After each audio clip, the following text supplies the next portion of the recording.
So today, the goal of today is to make sure that after this training, you'll be very, very confident with everything on this form. ဒီနေ့ရဲ့ပန်းတိုင်ကတော့တဲ့ဒီစာရွက်ထဲမှာဒီရှိတဲ့ဟာတွေပေါ့နော်နောက်ဆုံးကြလို့ရှိရင်လွယ်ကူကူနဲ့လုံးဝဖြည့်ပေးနိုင်တဲ့အဆင့်ထိရောက်တဲ့အထိပေါ့နော်သူရဲ့ပန်းတိုင်အဲ့ဒီဟာရောက်ဖို့တင်ပေးမှာဖြစ်တယ်တဲ့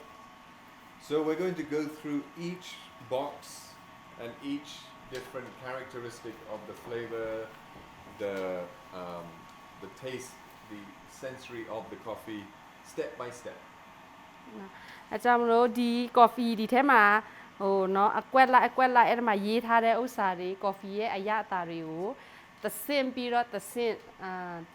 တေချာတိအောင်အဲ့လိုလားတင်ပေးမယ်တဲ့ And this is really, really easy. ပြီးတော့ဒီဟာကအရန်လွယ်ပါတယ်တဲ့ Okay, so the first thing, obviously you have your name, your date, and then this is just for keeping a record. So you write your name, today's date, and then just table 1. We'll call this table number 1. အဲ့ဒီတော့ဒီမှာเนาะနာမည်ရေးမယ်ဒီနေ့ရက်စွဲရေးမယ်ပြီးလို့ရှိရင် table စပွဲရဲ့ number ဆိုတော့တိပဲမှတ်ထားမယ်တဲ့ဒီဟာကြည့် You want them really to fill out, right? Yep, fill out ဒါ the အား form. လုံးဖြည့်မယ်တဲ့နာမည်ရယ်ရက်စွဲရယ် So you can write your name, your nickname, your friend's name. No. Check into me. Okay, so then I want you to look at this box here. Okay, so this helps us understand what does 7 mean? What does 8 mean? Okay, so we need to look at this box. ဒါကြောင့်မလို့တဲ့ပထမဆုံးအနေနဲ့ဒီအကွက်ကိုကြည့်စေချင်ပါတယ်တဲ့ဒီအကွက်ထဲမှာရေးထားတဲ့ခွန်တို့6တို့ကဘာအဓိပ္ပာယ်လဲဆိုတာကိုလည်းဟိုပြောပြမှာဖြစ်ပါတယ် So these scores, these numbers are related to every score that is horizontal, not vertical. Don't worry about the scoring with the vertical, only the horizontal. နံပါတ်တရားတဲ့ဟိုညီဒီအပေါ်တလိုင်းကိုပဲအရင်ကြည့်ဒီအောက်မှာဘာတွေရေးထားတယ်အဲ့ဒါတွေကိုနောက်မှတေချာပြန်ရှင်းပြမယ်ခုလောလောဆယ်တော့ဒီအပေါ်ဆုံးကတလိုင်းကိုပဲအရင် Okay, so you can see that it starts at number 6. Doesn't start at number 1, starts at number 6 and goes to number 10. ကြည့်မယ်ဆိုလို့ရှိရင်တဲ့နံပါတ်ကတိကနေမစပဲနဲ့နံပါတ်6ကနေစတာကိုတွေးရမယ်တဲ့6ကနေပြီးတော့မှ30အလောက်အထိသွားတယ်ပေါ့နော် The reason it starts at number 6 is because this is for specialty coffee. So you are already thinking it's going to be good. Right? ဘာဖြစ်လို့တိကနေမစပဲနဲ့6ကနေစရတာလဲဆိုတော့အထူးတန်းဝင်ကော်ဖီဖြစ်တဲ့အတွက်ကြောင့်မလို့နံပါတ်6ကနေစရတာဖြစ်တယ်တဲ့ဘာဖြစ်လို့လဲဆိုတော့ကောင်းတဲ့ဖက်ကိုပဲစပြီးတော့မှစဉ်းစားရမှာဖြစ်တယ်တဲ့အထူးတန်းဝင်ကော်ဖီဖြစ်ပြီးသားမလို့သူ့ရဲ့အရသာကိုကကောင်းပြီးသားပေါ့နော်ကြောင့်မလို့အကောင်းဖက်စပြီးတော့မှစဉ်းစားမယ်တဲ့ Okay, so now we have to do a little bit of math. Okay, so the final score, if it is 80 points and above, it's considered specialty grade coffee. If it's below 80, it's not specialty, right? It's what we call commercial grade coffee. ဒါကြောင့်မလို့တဲ့အမတ်တွေကိုကြည့်မယ်ဆိုလို့ရှိရင်တဲ့အမတ်80အထက်ဆိုလို့ရှိရင်အထူးတန်းဝင်ကော်ဖီဖြစ်ပြီတဲ့80အောက်ဆိုရင်တော့အထူးတန်းကော်ဖီမဟုတ်တော့ဘူးတဲ့အထူးတန်းကော်ဖီမဖြစ်တော့ဘူးပေါ့နော် Okay?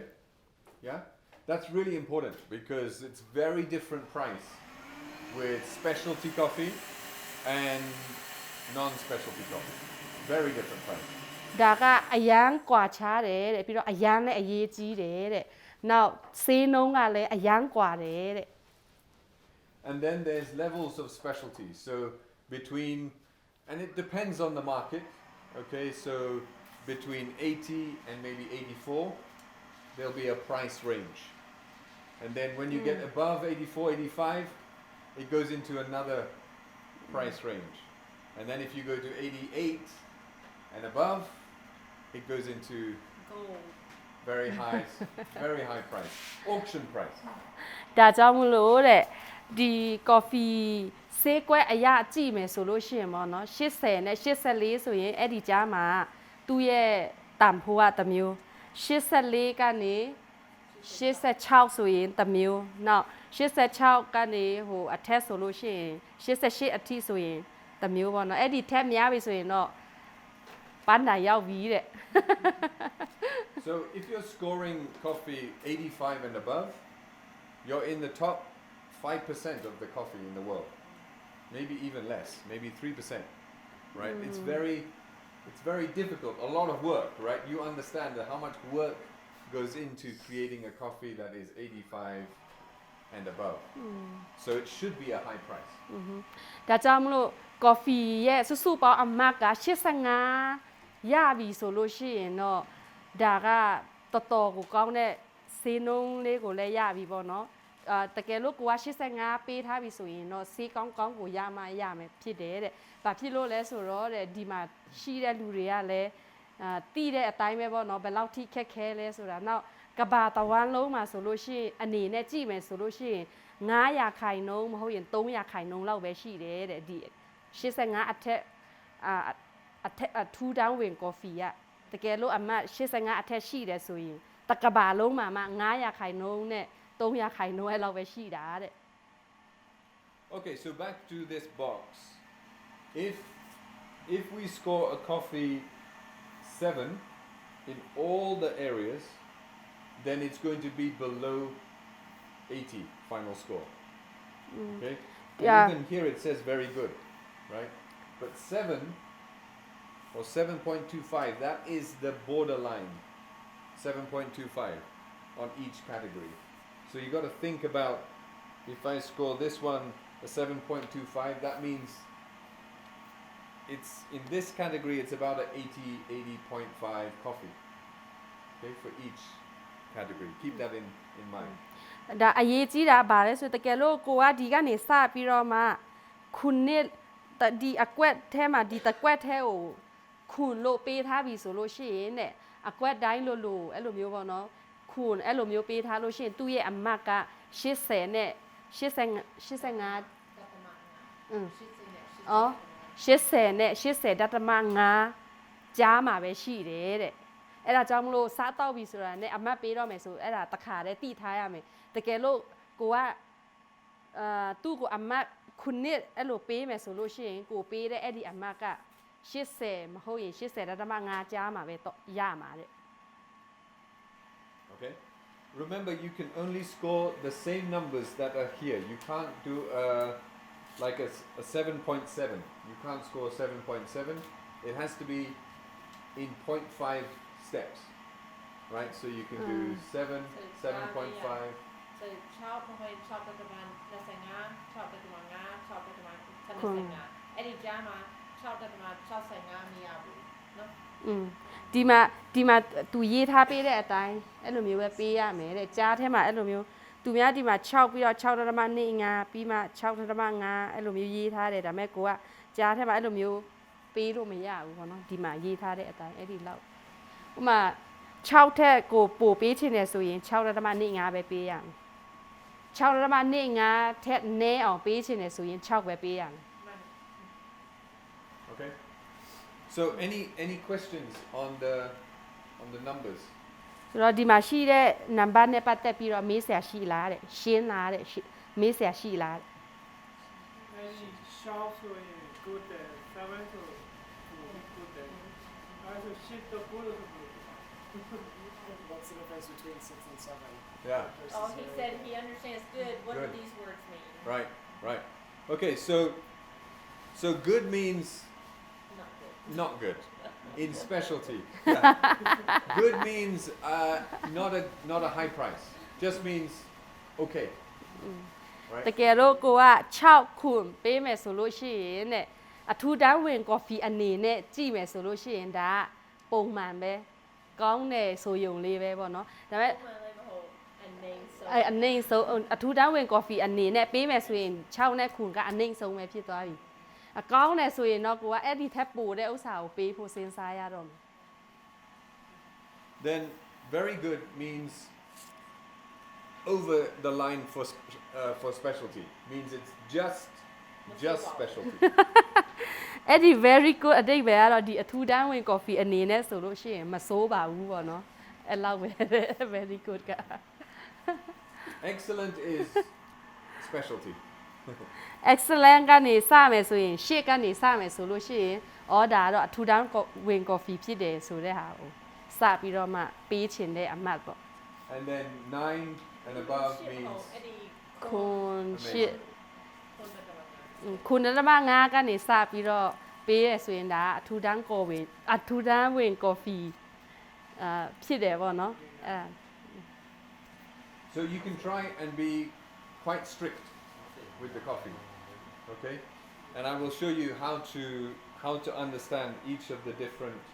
categories when we do the cupping.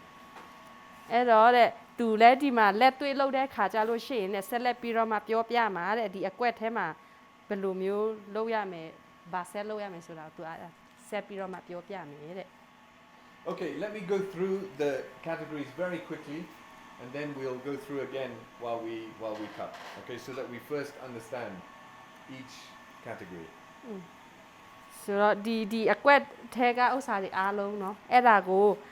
သဘောပေါက်အောင်သူအရင်ရှင်းပြမယ်တဲ့ Okay, so the first one is to do with the smell. The dry smell and the wet smell is this first box. ပထမဆုံးအကွက်အနေနဲ့ကြတော့ဒါကအနက်ကိုအနက်အတွက်ပေါ့เนาะအချောက်အနက်ရယ်အဆူအနက်ရယ်နှမျိုးလုံးပါတယ်တဲ့ပထမဆုံးအကွက်ကအနက် So how do you score a high smell and a low smell? You're looking for complexity. Does the smell have lots of layers? Right? So if you're smelling lots of different fruit or nuts and everything on different layers, then it's a high score. တကယ်လို့အနက်အနေနဲ့ဒီမှာအမတ်ပေးမယ်ဆိုလို့ရှိရင်ကိုကအနက်ကိုနမ်းကြည့်တယ်เนาะအနက်နမ်းကြည့်တဲ့အခါမှာအတီးအနံ့အရတာတွေအများကြီးရတယ်ဆိုလို့ရှိရင်တော့သူ့ကိုအမတ်များများပေးရမှာဖြစ်တယ်တဲ့အတီးအနံ့အရတာတွေမရဘူးတိတ်မရဘူးဆိုလို့ရှိရင်တော့အမတ်နဲပေးရမယ်တဲ့ It's not to do with whether you like the smell or not, or whether you think it's strong or weak. Okay, that's not this score. That is, the strong or weak is to do with this score. Okay? If you think the dry is very strong, then you can score this high, but it's not a quality score. အဲ့လိုမျိုးအနက်ရှူကြည့်လိုက်တဲ့အခါမှာတဲ့ပြင်းတယ်မပြင်းဘူးဆိုတာအမတ်ပေးတာနဲ့မဆိုင်ဘူးတဲ့ဒီဖက်နှမ်းမှာအချောက်ရယ်ဟိုဗာလဲရေမထက်ခင်နမ်းကြည့်တဲ့ဥစ္စာလေအဲ့ဒီဥစ္စာရဲ့နောက်ရေထည့်ပြီးမှနမ်းတဲ့ဥစ္စာရယ်ဆိုလို့ရှိရင်အဲ့ဒီနမ်းမှာကအနံ့ပြင်းတာနဲ့မပြင်းတာအဲ့ဒီမှာကွာတာအဲ့လိုပြောချင်တာလားမဟုတ်ဘူး Yeah, so ခက်ရှုပ်ထွေးမှုရှိရင် so ဒါ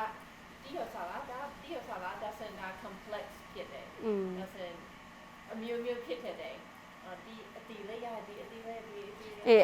အဲ့လိုမျိုးရတဲ့ဥစ္စာကြတော့ဒီအောက်ပိုင်းနဲ့ပဲဆိုင်တယ်တဲ့ဒီအပေါ်ကအမတ်ပေးတာနဲ့မဆိုင်ဘူးတဲ့အဲ့ဒီအမတ်ပေးတာကြတော့အနံ့ပြင်းရတယ်နဲ့အနံ့မရဘူးအမတ်ပေးတဲ့အခါမှာကြတော့အဲ့ဒါနဲ့ပဲဆိုင်တယ်တဲ့ပြင်းလားပြော့လားအဲ့ဒါအမတ်ပေးတာကတော့အဲ့ဒီအာဟာနဲ့ဆိုင်နောက်ဘာအနံ့ရလဲဆိုတဲ့ဥစ္စာမဆိုင် So now we go on to the tasting, okay? With the actual the liquid of the coffee is for the flavor, and we're also looking for complexity with flavor, not how good or bad you think it is, just on how many different flavor qualities can you taste. ဒီဒုတိယအကွက်ကြတော့အရတာကော်ဖီတောက်လိုက်တဲ့ကော်ဖီအရည်ရဲ့အရတာပေါ့နော်အဲ့မှာအဲ့ဒါလဲသူ့ရဲ့ညီမျှမှုကိုပဲကြည့်ရမယ်တဲ့ဟိုအဲ့ဒါကြတော့ဘယ်လိုရှင်းပြလဲဟမ်ခက်အရာတာလဲချိုင်းလာမချိုင်းလာအရေးမကြည့်အဲ့ဒီတကယ်တွေ့ခုစမ်းတဲ့အဖန်နဲ့အမျိုးမျိုးဖြစ်တယ် Okay? နားလည်လား ဒီပတ်မှာတစ်ခုပဲနော် အခုအေး အရသာ Yep, yep. Yeah. Okay, so then aftertaste, you're looking for a good way that I test the aftertaste. If I want to go back and drink more immediately, then that's a good sign. It means that the aftertaste goes down your throat and it makes you want to go and drink some more. If you go, oh, okay, that's enough, then it's probably not a good aftertaste. There's something with the way the flavor has gone down your throat or stays in your mouth that is negative. Okay? ဒီတောက်ပြီးမှနောက်ပိုင်းရတဲ့အရသာပေါ့နော်ဒီ after taste ဆိုတာကတောက်ပြီးနောက်ပိုင်းအရသာပေါ့အဲ့ဒီအရသာတကယ်ဘယ်လိုမျိုးခွဲခြားသိနိုင်မလဲဆိုရင်တဲ့တကယ်လို့ကို coffee တစ်ခွက်ကိုတောက်လိုက်တယ်တောက်ပြီးမှကိုသွားလိုက်တဲ့အခါမှာချက်ချင်းအဲ့ဒီဟာကိုပြန်တောက်ချင်တယ်ဆိုလို့ရှိရင်အဲ့ဒါနောက်ပိုင်းအရသာကောင်းတယ်လို့ကိုကမှတ်လို့ရတယ်တဲ့ကိုကတောက်ပြီးတော့မှဆိုပြီးတော့မှနောက်တစ်ခေါက်လဲလုံးဝထမတောက်ချင်တော့ဘူးအဲ့လိုမျိုးဆိုရင်တော့အဲ့ဒါနောက်ပိုင်းအရသာမကောင်းဘူးတဲ့အဲ့လိုမှတ်လို့ရတယ်တဲ့ ဒီမှာရတာပါအားချင်းဟို ဟမ်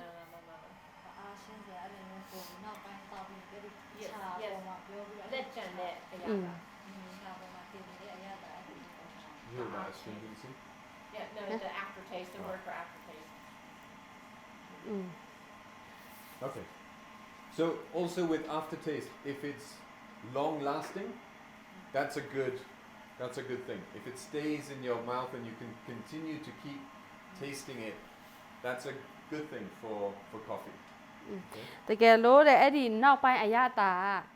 ကိုတောက်ပြီးသွားတဲ့ခါကျတော့အဲ့ဒီအရသာကကိုတောက်ပြီးသွားနည်းနည်းကြာသွားပြီမဲ့ကြာနေသေးတယ်လေရှာပေါ်မှာကိုခံစားလို့ရတယ်ကိုတောက်တာတောက်ပြီးတော့ဆက်ပြီးတော့မှအဲ့ဒီအရသာကိုခံစားနေရသေးတယ်ဆိုလို့ရှိရင်လေတဲ့အဲ့ဒီ coffee ကကောင်းတယ်လို့နောက်ပိုင်းအရသာကောင်းတယ်လို့မှတ်လို့ရတယ်တဲ့ Okay, I'm going to skip over the acidity and the body to actually give you examples when we taste it. It's much more simple I'll show you different coffees that have good acidity, bad acidity. So we'll do that at the table. အဲ့ဒီတော့တဲ့ဂျန်နဲ့ခုနပြောတဲ့အဲ့ဒီ Now the အချင်းအချင်းဓာတ်ရေနောက်ပြီးတော့မှအဲ့ဒီ body ပေါ့နော် body ကြတော့ပမာလက်စေနာတယ်နော်အထူးအဖွေအချာဓာတ်အချင်းဓာတ်နဲ့အဲ့ဒီ body ကိုကြတော့ခဏနေလက်တွေ့တောက်တဲ့အခါမှာသူအဲ့ဒါပြမယ်တဲ့ Okay, now I'll just mention the balance. So balance is this one. နောက်တစ်ကွက်မှာတဲ့အောက်မှာ balance ဆိုပြီးတော့မှရေးထားတာရှိတယ်တဲ့အဲ့ဒါကတော့ညီမျှမှုပေါ့နော်အဲ့လိုပြောလို့ရ So for balance, you look at the body, the acidity, the aftertaste, and the flavor, and you see how do they go together. အဲ့ဒီညီမျှမှုဆိုတာတဲ့ဘယ်ဟာကိုပြောတာလဲဆိုတော့တဲ့ဒီသူ့အနံ့အရသာအချင်းဓာတ်နောက်ဒီတောက်တာဒီလေးတာရယ်ပြော့တာရယ်ပေါ့နော်အဲ့ဒါတွေကအားလုံးအတူတူဘယ်လိုပေါင်းစည်းတယ်လဲ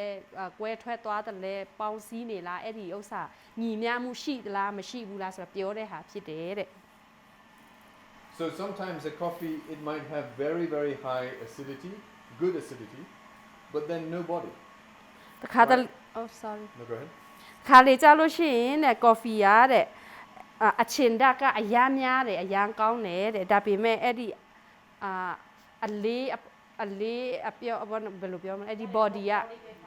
အဲ့ဒီ body ကကြတော့မရှိပြန်ဘူးတဲ့ So then the balance will be slightly lower because you think, okay, it doesn't feel like it's got everything working. It's not a balanced coffee. ဒါဆိုရင်တဲ့အဲ့ဒီ coffee ကညီမျှမှုမရှိဘူးလို့မှတ်လို့ရတယ်တဲ့ ထိုက်ဘူး ဒီရရတယ်ဒီရ အရာတနဲ့မကိုက်ဘူးမပြည့်စုံဘူးပေါ့ Okay, so now these three, they all are boxes. They have 5 boxes, right? Each box represents 1 cup. တပတ်တပတ် So this is cup number 1, cup number 2, 3, 4, 5. Same with this one. 1, 2, 3, 4, 5. 1, 2, 3, 4, 5. So each box represents 2 points for 1 cup. ဒီအကွက်ထဲမှာရှိတယ်တဲ့ဒီခွက်တွေကပေါ့နော်ဒီ3ခွက်ဟာဆိုလို့ရှိရင်တဲ့တစ်ခွက် the quest The- so in the mat တစ်ခွက်ဆိုရင်နံပါတ် and then the quest so in the quest ဒီတာတော့ဆိုရင်တစ်ခွက် and then Eddie the down so တော့ဆို in ရင်နံ နံ ပါတ် ပါတ် that's in minimum ရှိတဲ့အားလုံးပေါင်း 50 say mat So, they got it နံပါတ် so this is my tray, right? So normally I have my cups like this, right? When you set up your cupping, you have 5 cups. Yeah? So this always is number 1, 2, 3, 4, 5. So on the cupping score, right, you have boxes. Right? So this is number 1, number 2, number 3, number 4, number 5. Right? So this box equals this cup. Right? This box equals this cup. And so on and so forth. Yeah? ဒါအရင်အရေးကြီးတယ်အဲ့လို အဲ့ဒီခွက်နံပါတ်မှားရင်တော့မလွယ်တော့ဘူးတင်းနေတုံးနေနော် Do you want to translate? Yeah. You need to? နားလည်ပြီသေးတယ်တော့အဲ့တော့ဆက်ပြရပြန် All good? Okay. So with this cupping you can see I don't have 5 cups. ဒီမှာကြည့်မယ်ဆိုလို့ရှိရင်တဲ့ तू ကလှုပ်ထားတာငါးခွက်မရှိဘူးတဲ့ Each tray I only have 2 cups. ဘာလင်မနိုင်မှာနှစ်ခွက်စီပဲရှိတယ် So this is just for practice. That's fine. ဒါ 2 cups is နှစ် fine. ခွက်ရှိတဲ့စင်ပြေတယ်တဲ့ဘာဖြစ်လို့လဲဆိုတော့လေ့ကျင့်ဖို့ပဲဖြစ်တဲ့အတွက်ကြောင့်လို့တဲ့ But for a full official cupping, if you're handing in this score, if you're doing a Q grade, or if you're sending it to a buyer,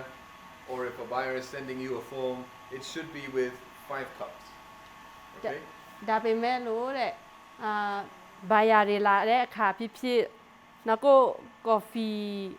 ဘာယာကိုပို့တော့မယ်ဆိုပြီးတော့မှစစ်တဲ့အခါမှာပဲဖြစ်ဖြစ် အမတီးချင်ရင် အမန်တီးရှင်ဆိုအများရန်ငါးခွက်ရှိရတယ်တဲ့ Okay, so let's talk about uniform. Okay? uniform ကအန်ဆက်ပြီးတော့မှတဲ့ဒီအကွက်ကိုဆက်ပြီးကြည့်မယ်တဲ့ uniform ကဘယ်လိုပြော balance that uniform မတူနော် uniform ဆိုတော့ So uniform is to do with cup to cup. Is it the same in each 5 cups? Does it have the same taste? If it's different, then you take away points here on the form. အဲ့ဒီအကွက်မှာဆိုရင်တဲ့ဗာပြောချင်လဲဆိုရင်ငါးခွက်ရှိတဲ့ဥစ္စာအရတာကအားလုံးအတူတူဖြစ်ရမယ်တဲ့တကယ်လို့မတူဘူးဆိုလို့ရှိရင်တော့အဲ့ဒီဟာ so ဘေးတစ်ခွက်မတူ ဘယ်တစ်ခွက်မတူလဲဆိုတာအဲ့ဒါမှတ်ရတော့မယ်အဲ့ဒီဟာနံပါတ်တည်ရမယ်အဲ့ဒီခွက်ကနံပါတ်ဘယ်လောက်လဲတူညီချင်း so အကုန်လုံးဆိုရင်ဆိုတယ် တကယ်လို့စိုးရင်လည်းအားလုံးစိုးရမယ်တကယ်လို့ကောင်းရင်လည်းအားလုံးကောင်းရတယ်တကယ်လို့အဲ့ထဲမှာမှတစ်ခွက်ပဲမကောင်းဘူးဆိုလို့ရှိရင်ဘယ်ခွက်ကမကောင်းဘူးလဲဆိုတာပြောပြ ဒါကကောင်းပြောရမဟုတ်မတူ မတူဘူး အကုန်လုံးမကောင်းဒါပဲဒါအကောင်းတဲ့ခွက် ရှိတယ် ဒါပဲဖြစ်တယ် So if I'm cupping these 5 cups, and cup number 2, it's different. It's a different flavor, or it tastes weaker, or maybe the body is stronger. Any kind of difference, good or bad, right? It's just different. Then I put an X in cup number 2 because it's this cup. Okay, then this total should be 10, but now because 2 points, you take off 2 points, it becomes 8. တကယ်လို့တဲ့ကော်ဖီငါးခွက်ကိုသူတောက်လိုက်မယ်တဲ့ဒါပေမဲ့နံပါတ်2ကတခြားခွက်နဲ့အရတာမတူဘူးအရတာမတူဘူးဆိုတာပိုကောင်းတီဖြစ်စေမကောင်းမကောင်းတီဖြစ်စေပေါ့နော်ကွဲပြားတယ်ဆိုရင်ကောင်းတာကွဲပြားတီဖြစ်စေမကောင်းတာကွဲပြားတီဖြစ်စေမှတ်ရမယ်တဲ့အဲ့ဒါဆိုအဲ့ဒီအကွက်ထဲမှာက ကိုကအဲ့လိုမျိုးကြက်ချီခတ်ပြန်မှတ်ရမယ်တဲ့ကောင်းရင်လည်းတခြားခွက်နဲ့မတူဘဲနဲ့ကောင်းရင်လည်းမှတ်ရမယ်မကောင်းရင်လည်းမှတ်ရမယ်ဆိုတော့အဲ့ဒီမှာအမတ်ကအဲ့လိုမျိုးယော့သွားပြီတဲ့ Okay. So if also cup number, say this cup and cup number 5, they are different. Okay. It's not good, it's not bad, it's just different. Then I also do in cup number 5, and then this comes down to 6. Right? So each time there is a difference in one cup, you take off 2 points. တကယ်လို့သူဆက်တောက်မယ်ပြီးတော့နံပါတ်5ရောက်တဲ့ခါမှာလည်းအဲ့လိုပဲကွဲပြားတယ်တခြားခွက်နဲ့မတူဘူးဆိုလို့ရှိရင်တဲ့အဲ့ဒီနံပါတ်5အကွက်ထဲမှာပဲကြက်ချီခတ်အမတ်ကိုမှတ်ပြီးတော့မှအမတ်ကလည်းနံပါတ်ပြန်ယော့သွားပြီတဲ့ Okay, so this is looking for consistency in the coffee. Is it always going to give the same flavor, taste, characteristic? ဒါကြောင့်မလို့တဲ့ကိုဒီအဲ့ဒီ coffee ကဟိုညီအရတာတွေအဲ့လိုဘယ်လိုပြောမလဲညီလား အချင်းပေါက်တဲ့အချိန်အဖြစ်မှာအမျိုးရောအချင်းမှာတမျိုးဆိုတောက်တဲ့အချိန်ဆိုတခါတည်း ADC ပိုင်း DDC ပိုင်းဆိုတခါတည်းအရသာပြောင်းလဲ so doesn't မနီးတော့ so အဲ့ဒီ coffee လမ်းတဲ့အချိန်ဆိုနီးဖို့လိုတယ်ဒါကြောင့်ဆိုအမြဲတမ်းထူတာ အမြဲတမ်းဒီအကွက်ဆိုလို့ရှိရင်အဲ့ဒီညီလားမညီအဲ့ဒီ Okay. ပေးတဲ့အမတ်ပေါ့ညီမညီတူမတူ Okay, next one is clean cup. This is where you're looking for a problem, any defect. So if there's something in the cup which is definitely wrong, like it could be mold, it could be phenolic, which is like an over ferment type taste, or it could be very salty. Something is wrong in the cup. အဲ့ဒီနောက်တစ်ကွက်ခါကြတော့เนาะတန်ရှင်းမှုရှိမရှိအဲ့ဒီဥစ္စာကိုစေရတဲ့ဥစ္စာဖြစ်တယ်တဲ့အဲ့ဒီဟာကြတော့ခုန defect လို့ခေါ်တဲ့ဟိုမကောင်းတဲ့ coffee အမဲစေးတို့နောက်မိုတက်တဲ့ဟာတို့အချင်းဖောက်လွန်တဲ့ဟာတွေပါတယ်ဆိုလို့ရှိရင်တဲ့အဲ့ဒီဟာသိရမယ်တန်ရှင်းမှုရှိမရှိပေါ့နော်အဲ့ဒီဟာကိုစစ်တဲ့ဟာဖြစ်တယ်တဲ့ Okay, so if I find a defect, okay, I find maybe in cup number 2, I find that it has a mold flavor, a taste. That's not good, right? So then this becomes, I put an X in cup number 2, and then this becomes 8. But also remember, it is also ununiform. So if I score something in this, I must also take away points in the uniform because it's different. အဲ့ဒီတော့တဲ့တကယ်လို့သူဒီတန်ရှင်းမှုရှိမရှိအကွက်ထဲမှာမှခွက်တစ်ခွက်ထဲနံပါတ်2အခွက်ဆိုပါဆိုသူဥပမာအနေနဲ့နံပါတ်2အခွက်သူအဲ့မှာ defect ရတယ်ဆိုလို့ရှိရင်တဲ့သူအဲ့မှာကြက်ချေခတ်အမတ်ပေးလိုက်မယ်အဲ့ဒါဆိုဒီမှာအမတ်ယော့သွားပြီเนาะအဲ့ဒါဆိုလို့ရှိရင်လေတဲ့ဒီဖက်ကညီမျှမှုရှိမရှိဆိုတဲ့အကွက်ကိုလည်းရှော့ရမှာဖြစ်တယ်တဲ့ဘာဖြစ်လို့ဆိုတော့မညီတော့ဘူးလေအဲ့ကြောင့်ဒီမှာရှော့လိုက်ပြီဆိုလို့ရှိရင်ဒီဖက်ကိုလည်းရှော့ရမယ်ဒါဆိုနံပါတ်2ကဒီမှာသူကြက်ချီခတ်ပေးလိုက်ပြီးရှစ်မှတ်ရတယ်ဆိုရင်ဒီနံပါတ်2အခွက်ဒီဖက်ညီမျှမှုရှိမရှိအဲ့ဒီခွက်ဒီဖက်အကွက်ကအခွက်ကိုလည်းဖြုတ်ရမှာဖြစ်တယ်တဲ့အမတ်လိုက်ရော့ရမှာအဲ့ဆိုဒီဖက်မှာလည်းရှစ်မှတ်ပဲဖြစ်သွားပြီ There are also 2 types of defects. One is called, if you look at this part of the form, you can see there is a defect which is called a taint and a defect that is called a fault. ဒီအောက်ကအကွက်ကိုကြည့်မယ်ဆိုလို့ရှိရင်တဲ့ defect ဒီမှာရေးထားရနော်taint ရဲ့အဲ့ဒါကျတော့ဘယ်လိုပြော taint အဲ့ဒီလောက်မဆိုဘူး taint ဆိုနည်းနည်းပဲဆိုတယ်အဲ့ဒီနောက်တစ်ခုဆိုရင်ပေါ့ဆိုရင်အရင်ဆိုတယ် အရင်ဆိုဆိုတော့ရေးထားတာရှိတယ်တဲ့နောက်အကွက်မှာဆိုရင်နော် taint နဲ့ fault ကဲလို့အဲ့မှာကိုက defect အရသာရတယ်ပြီးတော့နည်းနည်းပဲရတယ်ဆိုရင်အဲ့ဒီ taint အစိုးအထင်းလေးပဲရှိသွားတာပေါ့အဲ့လိုမျိုးဥမာအင်ဂျီတွေပါစွန်းသွားတယ်အဲ့လိုမျိုးသဘောပဲစွန်း So a taint is maybe something like maybe you can taste a small amount of dirt or soil maybe, right? It's not a big fault, it's not a big problem, it's not like mold or some other big problem, but it's a small enough problem that you can taste the difference, and it shouldn't be in the coffee. That's a taint. တကယ်လို့အဲ့ဒီဒီအခုက taste အရသာဘယ်လိုလဲဆိုတာကို तू ကရှင်းပြတာဖြစ်တယ်နော်အဲ့ဒီဥစ္စာကြတော့တကယ်လို့ coffee ထဲမှာမရှိတဲ့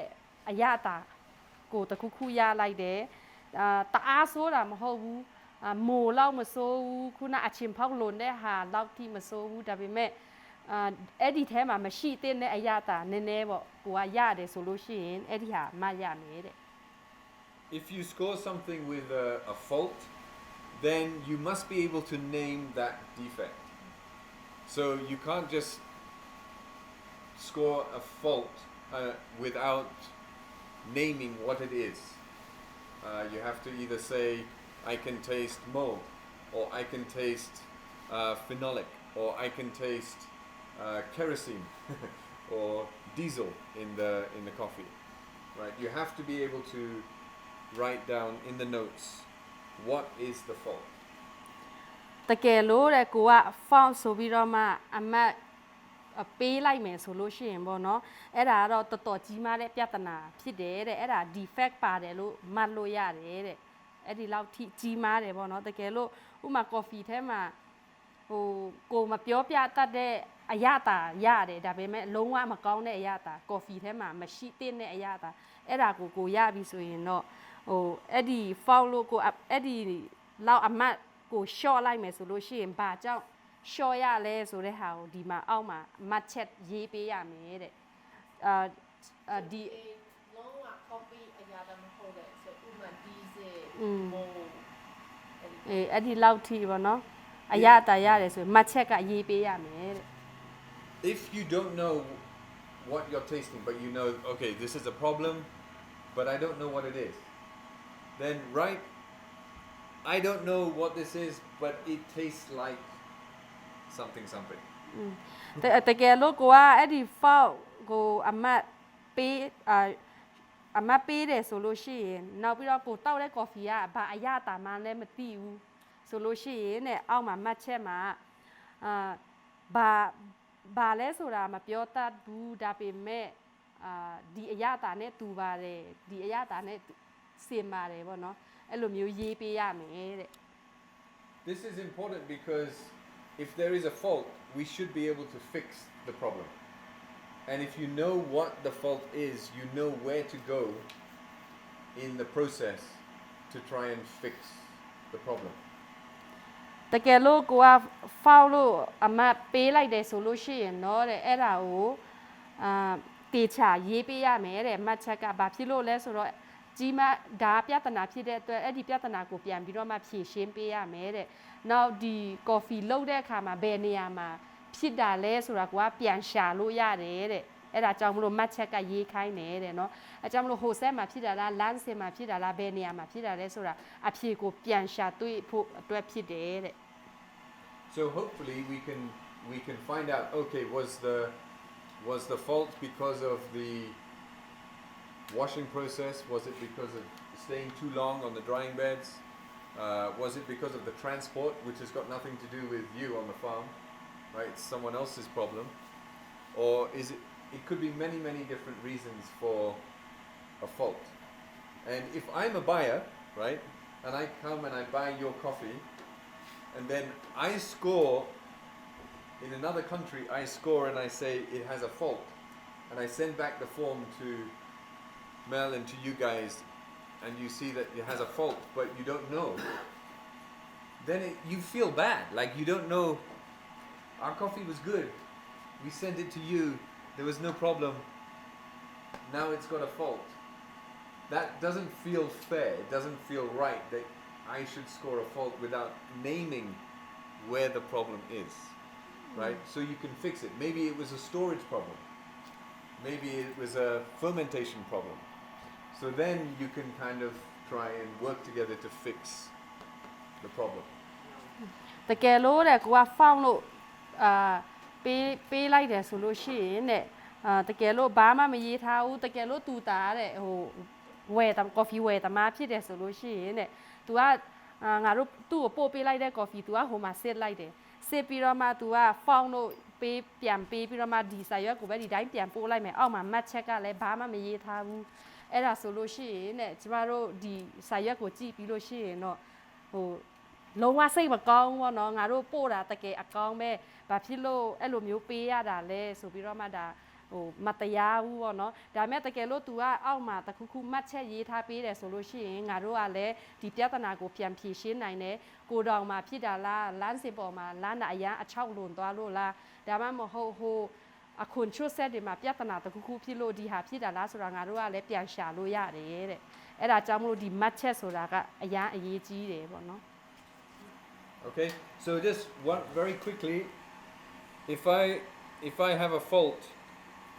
maybe on cup number 2, okay? I don't like number 2 for some reason. Okay, so then I put an X in cup number 2, and I think it's mold, right? So then it's just 1 cup. So it says here number of cups, right? So I say 1 cup.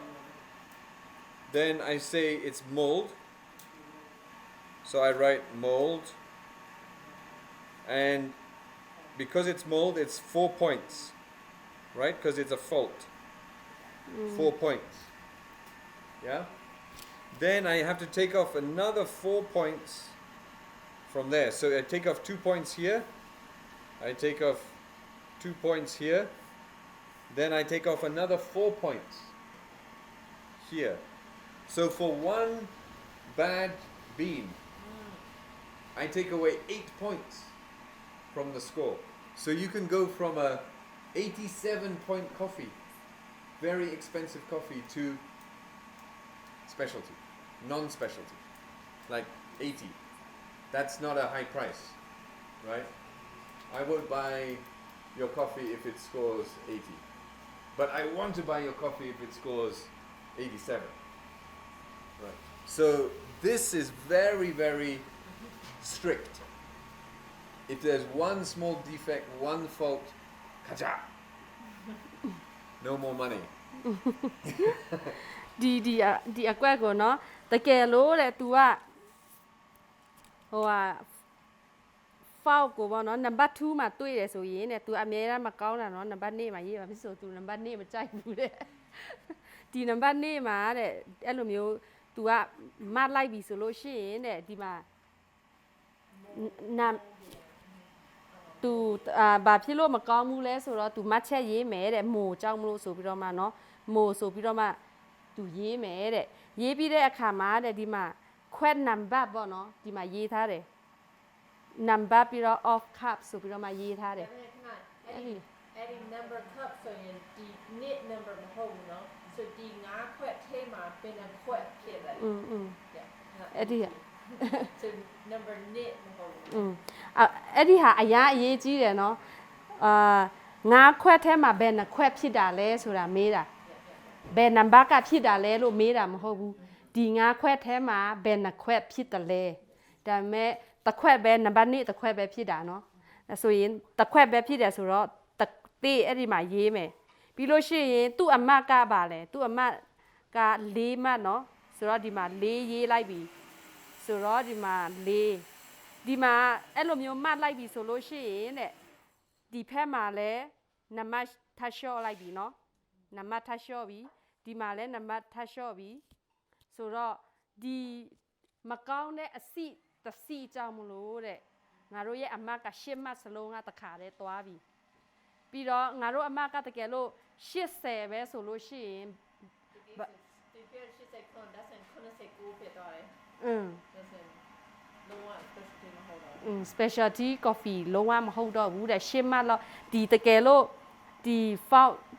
အစီမကောင်းတဲ့အစီတစီကြောင့်မလို့ပေါ့နော်ကိုစီပွားမဖြစ်တော့ဘူးပေါ့အဲ့ဒီအစီတစီကြောင့်လည်းပြက်စီးကုန်ပြီလေ No pressure. No, but you see, that's why it's so important that we know where the problem is. Because sometimes the problem is not your problem at the farm, it might be the transport or in the shipping, right? I'll tell you a quick story. When I was in China working on a roastery, we had a big shipment of coffee from Guatemala, right? We had a whole container of coffee that came from Guatemala, and 5 or 6 whole bags were defect. And so that's a lot of coffee, right? Nearly 250 kilos of coffee was defect, and because of petrol.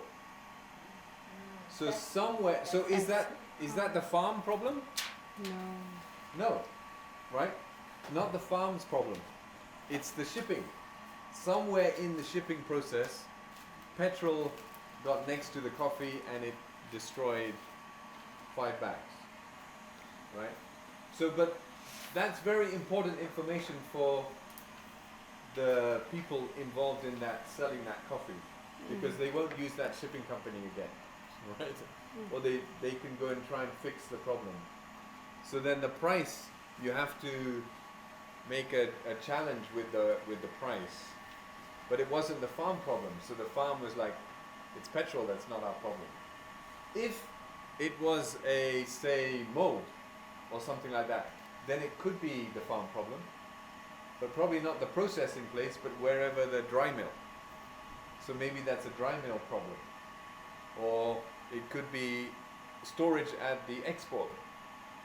Maybe it's a problem there, right? So understanding the defect and the fault or the taint, really important,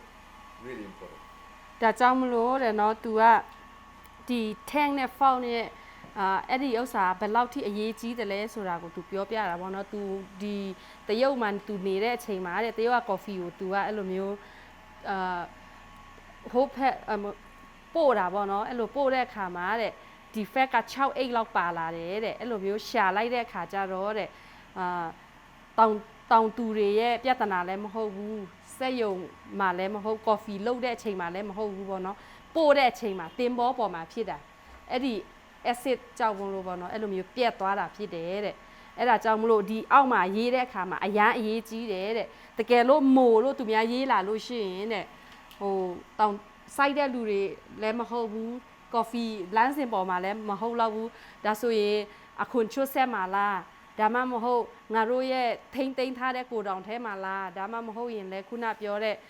တင်ဘောပေါ်မှာလားပို့ဆောင်တဲ့ကားပေါ်မှာလားဟိုမှာသူများမပို့ခင်မှာသိမ်းထားတဲ့ကိုတောင်မှာဖြစ်တာလားဆိုတာပြန်ရှာလို့ရတယ်တဲ့အဲ့ဒါကြောင့်မလို့အရန်အရေးကြီးတယ်ပေါ့နော်ဒီအောက်ကမတ်ချက်ရေးပေးဖို့ကအရန်ကိုအရေးကြီးတယ်တဲ့ Okay, last two, very quick. Sweetness. This is an easy thing because when we're talking about Arabica coffee, usually they will have some sweetness, right? It might not be a lot,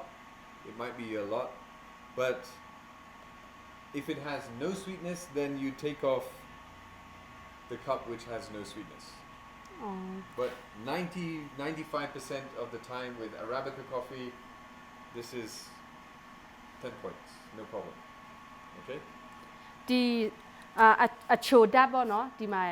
ရေးထားတဲ့ဥစ္စာအဲ့ဒါကတော့လွယ်ပါတယ်တဲ့ဒီတောင်ပေါ်မှာစိုက်တဲ့ Arabica coffee ဆိုလို့ရှိရင်တော့တမျိုးမဟုတ်တမျိုးအချိုအရတာပေါ့နော်ခံစားရတယ်တဲ့တောက်ရတဲ့အခါမှာမရှိဘူးဆိုရင်တော့လုံးဝအချိုဓာတ်မရှိဘူးဆိုရင်တော့အဲ့ဒါမရမယ်တဲ့ဒါပေမဲ့သူပြောတဲ့65%လောက်အမြဲတမ်းရှိတယ်ဒီအချိုဓာတ်ကတမျိုးမဟုတ်တမျိုးချိုတာပေါ့နော်အချိုဓာတ်တော့မတူပေမဲ့တမျိုးစီတော့ရှိတယ်ဒါပေမဲ့မရှိဘူးဆိုရင်တော့ဒီမှာမှတ်ပေးရတယ်တဲ့ Okay, last one. Overall, that is your opinion of the coffee. That is the only place in the form where you can express your own feelings. ဒီနောက်ဆုံးတစ်ကွက်မှာကြတော့တဲ့ဒါကကိုယ့်ရဲ့ခံယူချက်လို့ပြောရမှာ So the Janet Osanson, the capital is my daughter and Chechen theory to my copy Majay, Dama Eddie Ponsan, Lolo Miao, copy the gate, Ayada below there, or a chin that ballad. Dinia, to my jay. ရေးပေးလို့ရပြောပြလို့ရတယ်တဲ့ငါတို့ရဲ့ခံယူချက်ထင်မြင်ချက်ပေါ့နော် If you really like the coffee, you can score it 10. It's fine. ဒီနေရာမှာတော့တဲ့ကို အဲ့ဒီ coffee ကိုအရန်ကြိုက်တယ်ဆိုရင်တော့10မှတ်ပေးရင်လည်းရတယ်တဲ့ဘာမှမဖြစ်ဘူးတဲ့ But when we're doing this professionally and really carefully, we try and keep in a balance with our other scores. Okay? Otherwise, it looks like maybe you don't like the farmer who made the coffee or something. You're biased. အဲ့တော့တဲ့တကယ်လို့ကိုအရှိမကိုပေးခဲ့တဲ့အမတ်တွေနဲ့ဒါညီမျှမှုရှိအောင်လဲလုပ်ရမယ်တဲ့တကယ်လို့ဒီအရှိမကိုကခုနေကြီးပဲပေးလာပြီးပါဒီနားရောက်ကကြောက်30ပေးတော့အဲ့ဒါမဟုတ်သေးဘူးတဲ့ He's not good, but I love behind the scenes. Yeah, exactly. I don't want to hurt your feelings. တခါလေကြတော့တဲ့အဲ့ဒီမှာကိုမကြိုက်လို့တခုခုဖြစ်လို့ဆိုပြီးတော့မှအဲ့လိုမျိုးပေါ့နော်အမတ်မပေးတာတွေလည်းရှိတတ်တယ်ပေါ့နော်ဥမာဒီ coffee ကိုကမဝယ်ချင်လို့အဲ့လိုမျိုးပုံစံပေါ့ Okay. So I have on the table, I have 8 coffees from different places in the world. Okay. I think maybe they will be all new for you guys. ဆိုတော့ဒီစပွဲပေါ်မှာရှိတဲ့ coffee ကတဲ့10မျိုးရှိတယ်တဲ့နိုင်ငံအသီးသီးကနေယူလာတဲ့ဟာပေါ့နော်မတူဘူးနိုင်ငံမတူဘူးအမျိုးမတူဘူးအဲ့ဒါတစ်မျိုးစီပြီးတော့ဒီနေ့ထွက်တဲ့ coffee တွေကြီးပဲယူလာတာတဲ့ So when we're doing the cupping, don't worry about being quiet. Don't worry about doing everything like a Q grade, right? We need to talk. We need to discuss all the different coffees. Okay. ဒါကြောင့်လို့တဲ့ဒီတစ်ခေါက်ဒီမှာ coffee စစ်တဲ့အခါဆိုရင်တော့တဲ့ဟို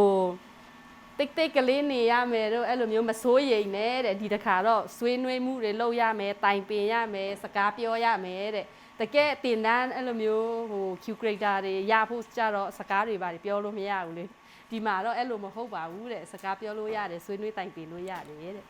The first thing we need to do is we need to grind the coffee. But do you want to come up and see? Come and see the coffee before we grind it. coffee မကြိတ်ခင်မှာတဲ့အားလုံး coffee ကိုလာကြည့်ပါတဲ့ So we have lots of different origins. ဟုတ်ကဲ့ So ကြံ we ဆိုတော့ have ခေါ် this ရမယ် one ဟိုက is တယောက် from ခိုင်း Rwanda. တီးထော်ခိုင်းလိုက် Rwanda. Wash. Okay, this one is from Yemen. I don't know how you say Yemen. If the smell is strong, then you can score it high on the, this is the dry, right? But if it's very complex and you can smell many different things, then you can score this up high, maybe an 8 or an 8.25. တကယ်လို့တဲ့အနက်ပြင်းနေဆိုလို့ရှိရင်တဲ့အဲ့ဒီ dry လို့ရေးထားတဲ့နေရာမှာအပေါ်နားမှာကိုအမတ်ပေးရမယ်တဲ့အမတ်ပေးလို့ရတယ်တဲ့ပြီးလို့ရှိရင်ဟိုအပေါ်မှာဟိုမတ်ထားတာပေါ့နော်အမတ်ပေးတာမဟုတ်ဘူးဒီအောက်ဖက်ကဒီလိုမျိုးကပြင်းနေဆိုလို့ရှိရင်ဒီအပေါ်နားမှာအမတ်ဟိုဒီလိုမျိုးပဲမတ်ထားရမယ်ဒါပေမဲ့အမတ်ပေးတဲ့နေရာမှာကျတော့8လောက်အထိဒါမှမဟုတ်ရင်လည်း8.25လောက်အထိကိုတခါတည်းပေးထားလို့ရတယ်တဲ့ Yeah. So with the dry, if it's really strong, you go with a higher score. And then this is the quality. This is not the strong. If it's strong but also has many layers, then you can score this high on the fragrance. Okay? Yeah, I think you've already said that. တကယ်လို့အဲ့ဒီခုနပြောသလိုပဲเนาะအဲ့ဒီအချောက်ဒီလိုအချိန်မှာကိုအနတ်ရှူလိုက်တော့အနတ်တော်တော်ပြင်းတယ်ဆိုလို့ရှိရင်အပေါ်နားမှာကိုကမတ်ထားလို့ရတယ်ပြီးလို့ရှိရင်ဟိုအပေါ်မှာအမတ်ပေးတဲ့နေရာမှာတခါတည်းအမြင့်ဟိုအများကြီးပေးလို့ရတယ်ဗောနော်ရှစ်တမနေငါလောက်စပေးလို့ရတယ် And then also try and write down in the qualities here, it says qualities, right? Write down one flavor that you can smell. So maybe it's, I don't know, it could be raspberry, it could be chocolate. ပြီးလို့ရှိရင်တဲ့အမ quality ဆိုပြီးတော့မှရေးထားတဲ့နေရာမှာရှိတယ်တဲ့အဲ့ဒီအောက်မှာတော့ကိုဥမာအနတ်ရှူလိုက်တဲ့အခါမှာဟိုပိန်နေတီအနံ့ရသလားဒါမှမဟုတ်ရင်လည်းခုနငါ6အနံ့ရသလားအဲ့လိုမျိုးမှတ်ထားပေးလို့မှတ်ထားလို့ရတယ်တဲ့ Okay, let's talk about what we're smelling before we add the water. ခဏလေးမပြီးသေးဘူးရတာ So for example, this Yemen coffee, right? That one has like a woody flavor and more nutty, not so much fruity. Okay, compared to some of the other coffees. earthy. Yeah.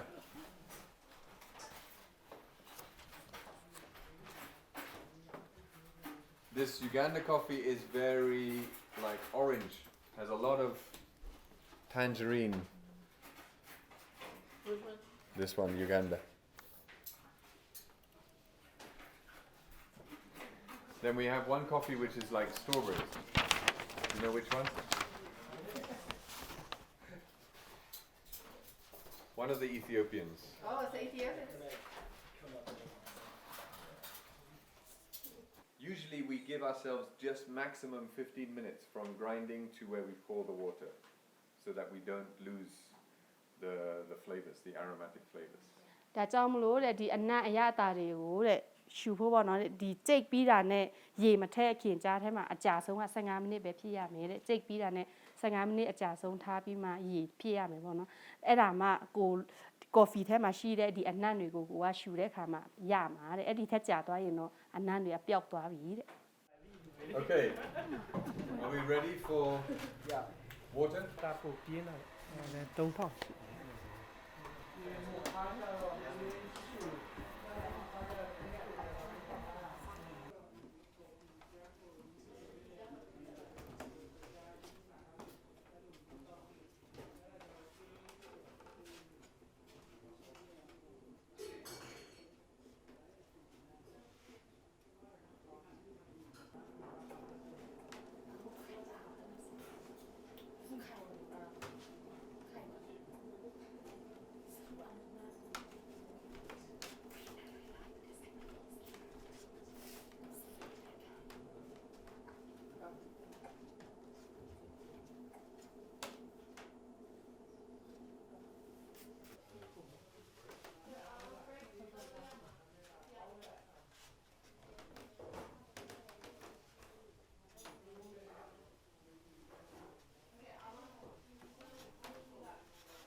Okay, so remember, let's start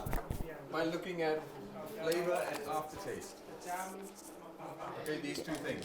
ဒါဆိုရင်တဲ့အခုကအရသာနဲ့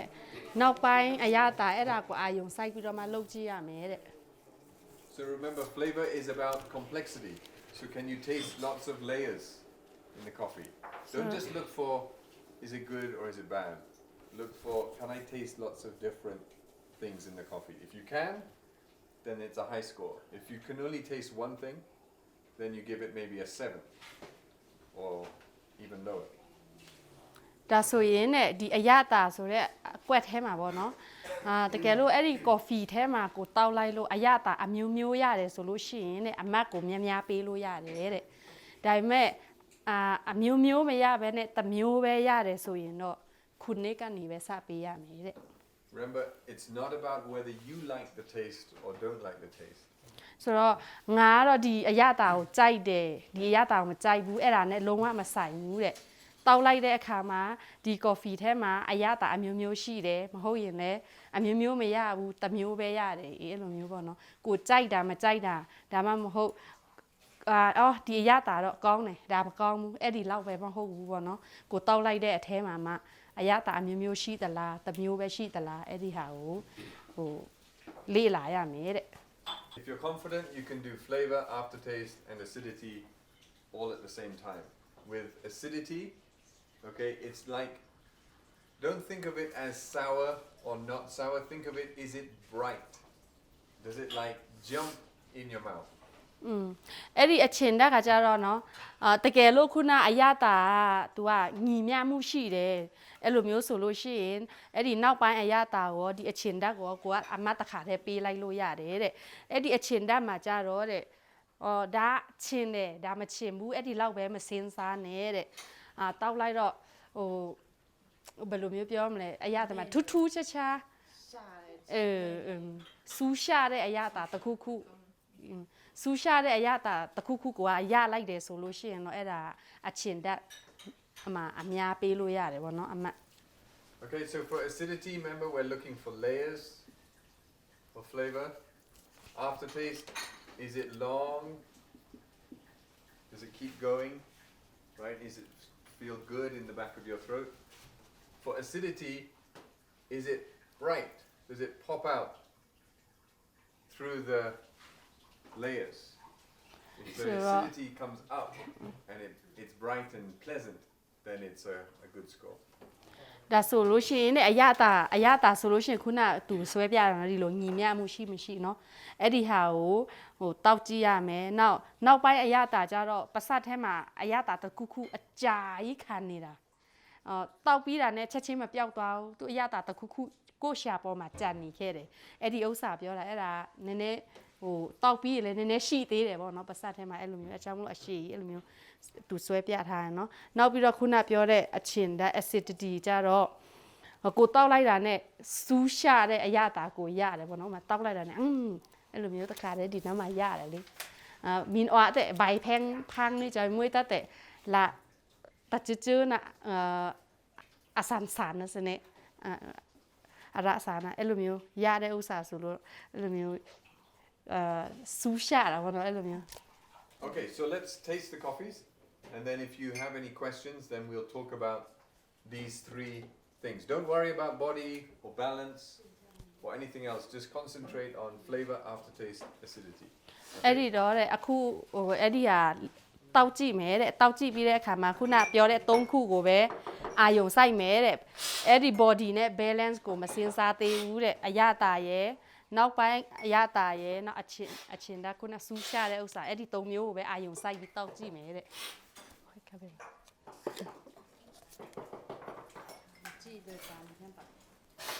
One other thing to remember is that you can keep scoring the coffee all the way down to room temperature. So even if a coffee becomes sour, then you can also take away points on the acidity because it goes negative acidity. Right, so the coffee needs to taste good when it's hot and when it's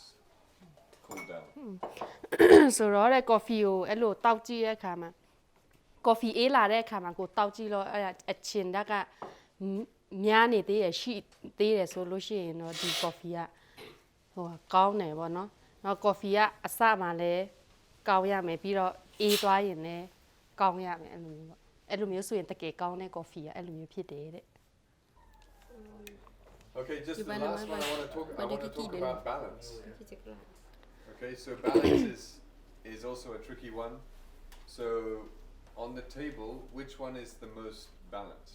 ဒီစပွဲပေါ်မှာရှိတဲ့ coffee အားလုံးထဲမှာတဲ့ဘယ်တစ်ခုကညီမျှမှုအရှိဆုံးလဲတဲ့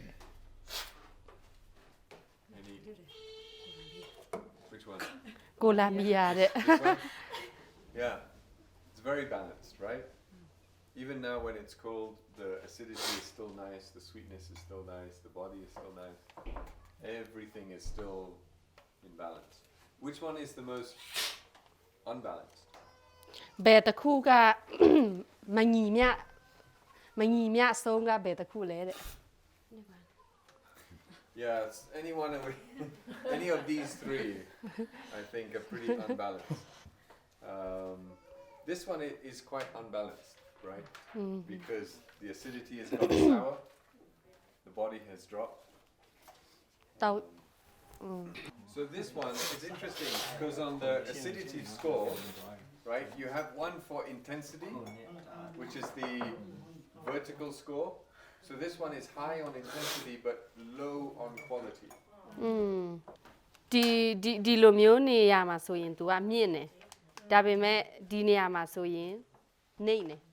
အမတ်ပေးတဲ့နေရာမှာဒီမှာဆိုရင်ဒီလောက်ရှိရင်ရှိမှာပေါ့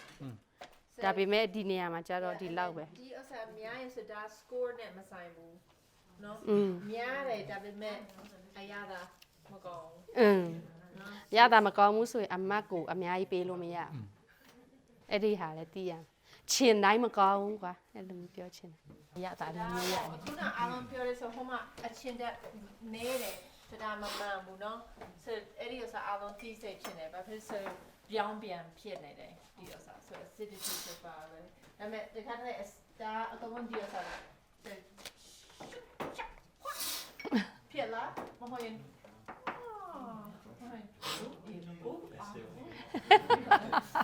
Is there any other questions that you have? Are you good with your scoring? အမတ်ပေးထားပြီးပြီလား Okay. One more thing I want to make sure that you do on the form when you're filling in the score. So this is what most of the boxes look like, right? ဒါအကွက်ထဲမှာစာရွက်ထဲကအကွက်အတိုင်းပဲမလားတဲ့သူဆွဲထားတာအဲ့ဒီအကွက်ပုံစံအတိုင်းသူဆွဲထားပေးတယ်တဲ့ So if say this is the flavor, okay? ဆိုကြပါစို့တဲ့အဲ့ဒီမှာအရအတာစစ်တဲ့အကွက်ဆိုပြီးတော့ The first time you drink it, you think, okay, I think it's really good, so I'll give it an 8. Then I want you to you draw your line like that, so that you can clearly see which line it's crossing, โอเค right? If you draw it like this, sometimes you can't see it with the pencil mark, อือฮึ right? So get into the habit of crossing out โอเค the ဒါ line. ဒါဆိုရင်တဲ့ဟိုကအမတ်ပေးတော့မယ်ဆိုရင်မိဟာချိုးတာဟိုအဲ့ဒီအမတ်ပေးတဲ့အခါမှာတဲ့ဥမာသူဒီလိုမျိုးတောင်အပေါ်အောက်ဒီလိုမျိုးပေးထားရမလားအဲ့ဆိုအဲ့ဒီလိုလိုက်မစွဲနဲ့တဲ့ဒီလိုမျိုးအဆောင်လိုက်ပေါ့နော်ပြီးတော့အမြောက်ပုံစံပြီးတော့ရှင်းရှင်းလေးတခြားဟာကိုမထိပဲနဲ့ပေးလို့ရအောင်အဲ့လိုမျိုးပေးပါတဲ့အဲ့ဒါမှတေချာမြင်နိုင်မယ်တဲ့မဟုတ်လို့ရှိရင်မတိဘူးပေါ့နော်တကယ်လို့ဒီပုံစံပေးတယ်ဆိုလို့ရှိရင်စာရွက်ကြောင့်လားကိုပေးတာလားဆိုတာသိမရှင်းဘူးတဲ့ဒါကြောင့်ဒီပုံစံပေးပါတဲ့ Yeah? Okay. So this is at the beginning. The first time I sip it, maybe I think, okay, I think it's good. I can taste the layers. I'll give it a score of 8. But then as I keep going, as the temperature comes down, maybe it starts to become less good, right? And it becomes maybe a little bit more sour. Maybe the aftertaste changes a little bit, and I think, no, 8 is too much, and I want to give it a different score. That's fine. Leave the 8, and I can just maybe draw another line with an arrow to show Okay. that it started at 8 and it came down to 7.5.